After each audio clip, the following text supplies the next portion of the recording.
বিসমিল্লাহির রহমানির রহিম।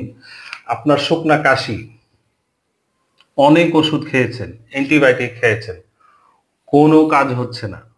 শুকনা কাশি যেন যেতেই চাচ্ছে না। মেডিসিন বলে দেই, লিখে রাখুন, ঘরে রাখুন, সেবন করুন, অনেক উপকার পাবেন। এই শুকনা কাশি থেকে ইনশাআল্লাহ ইনশাআল্লাহ মুক্তি পাবেন। স্পঞ্জিয়া টোস্টা 30, স্পঞ্জিয়া টোস্টা 30, স্পঞ্জিয়া টোস্টা 30 মেডিসিনটা আধা কাপ পানির মধ্যে 2 ফোঁটা করে দিয়ে দিন 3 বার করে নেন।